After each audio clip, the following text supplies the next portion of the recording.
Bismillah, Assalamualaikum warahmatullahi wabarakatuh. Kita ketemu lagi di materi pembelajaran kelas 12 mata pelajaran administrasi infrastruktur jaringan ya.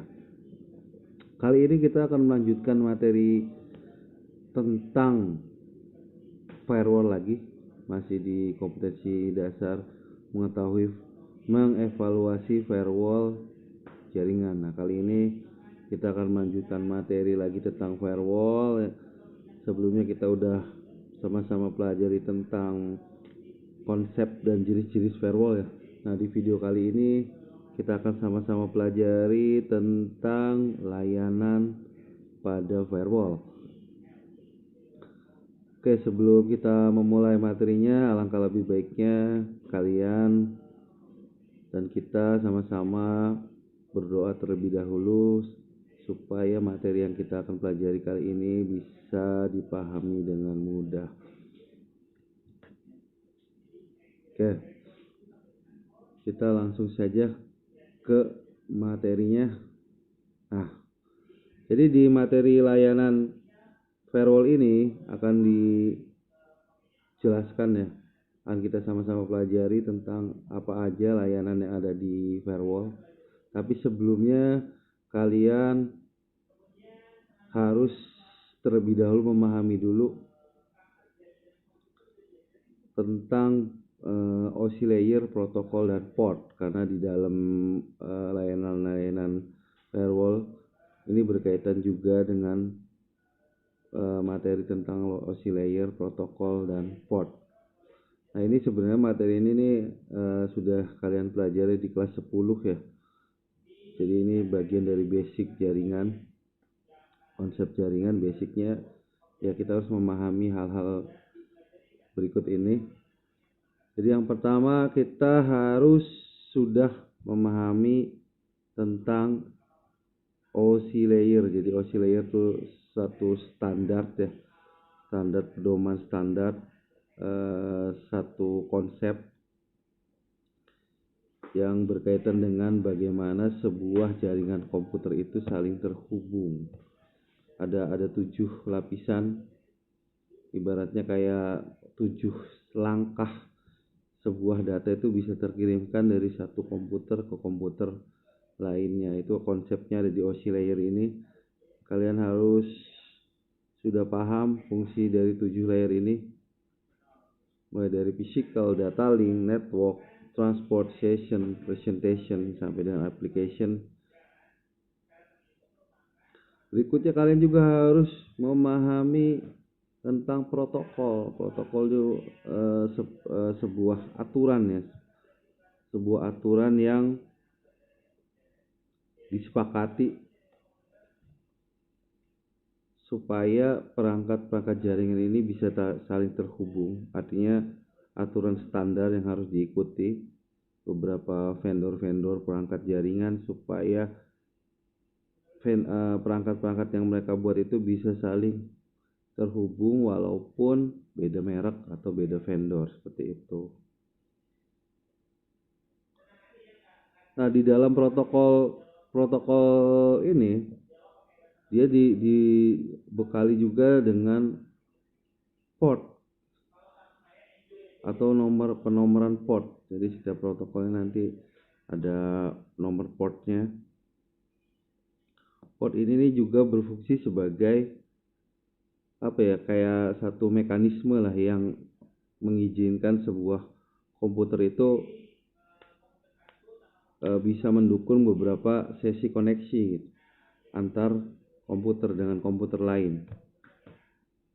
Nah, ini juga penting karena di pembahasan tentang firewall juga kan dia akan mengatur lalu lintas antar jaringan. Dia kan sebagai garis terdepan lah pertahanan antara jaringan internal dengan jaringan luar, jaringan publiknya. Jadi nanti di firewall ini juga akan diatur protokol-protokol yang akan digunakan, portnya, supaya nanti jaringannya bisa dikelola, lalu lintas jaringannya bisa dikelola dengan baik antara jaringan yang boleh diakses, jaringan yang boleh dibuka atau ditutup, atau keluar masuk si data itu akan diatur berdasarkan tadi melalui protokol atau port yang diatur nanti. Jadi kalau kalian masih belum memahami OSI layer, protokol layer, kalian bisa baca-baca lagi. Ini saya hanya mengulas lagi, mengingatkan lagi bahwa di materi tentang firewall ini kalian harus sudah memahami OSI layer, protokol, dan port. Nah, sekarang kita langsung ke apa aja sih layanan yang ada di firewall. Yang pertama itu firewall sebagai pos keamanan jaringan. Ini udah dibahas juga ya di materi konsep firewall. Jadi si firewall ini seperti pos satpam gitu yang memberikan pelayanan berupa apa? Berupa pemeriksaan data atau lalu lintas data yang akan masuk atau keluar di sebuah jaringan. Jadi setiap ada yang lewat di depannya, dia akan memeriksa dengan aturan rule yang ditentukan nanti sesuai kebutuhannya. Jadi setiap data yang lewat di depannya si pos ini, pos keamanan firewall ini, dia akan menyaring tuh apakah boleh, apakah tidak boleh, sesuai dengan nanti ketentuan dari si firewall ini akan bekerja. Ibaratnya pos satpam itu kan punya aturan gitu. Dia data yang seperti apa yang harus diperiksa. Nanti data yang seperti apa yang boleh dan tidak boleh dilewati si pos keamanan ini gitu.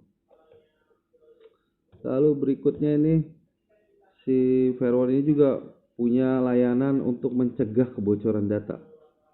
Otomatis ya, karena tadi layanan pertamanya dia sebagai pemeriksa, artinya koneksi yang masuk dan keluar yang melewati tadi pos keamanan si firewall itu tidak sembarangan.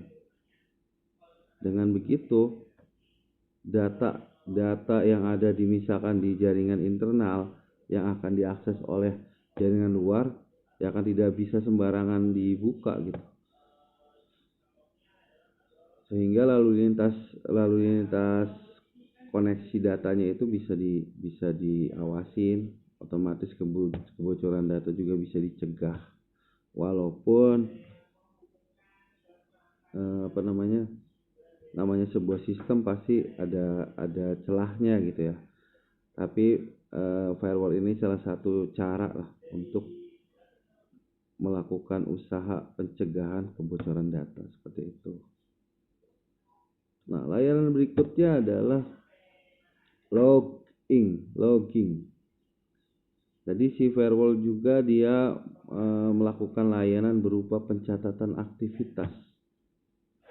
Jadi tadi lalu lintas si jaringan ini akan dicatat oleh si firewall. Balik lagi ke tadi fungsi dia sebagai pos keamanan. Jadi kita contohkan misalkan seperti pos satpam lah di sekolah kita gitu. Dia pasti akan mencatat siapa saja yang masuk ke dalam sekolah. Akan dicatat di buku tamu tanggal berapa dia datang, tujuannya apa, mau ketemu siapa.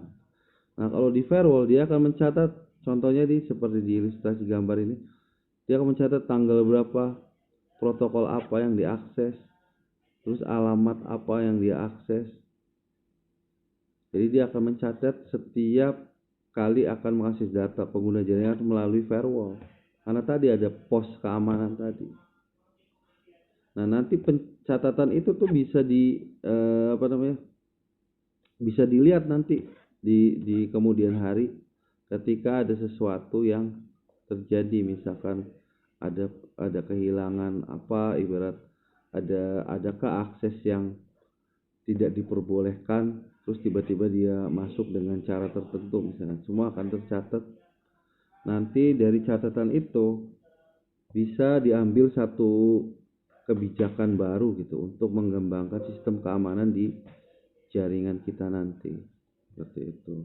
Otomatis untuk meningkatkan keamanan di jaringan yang kita kelola.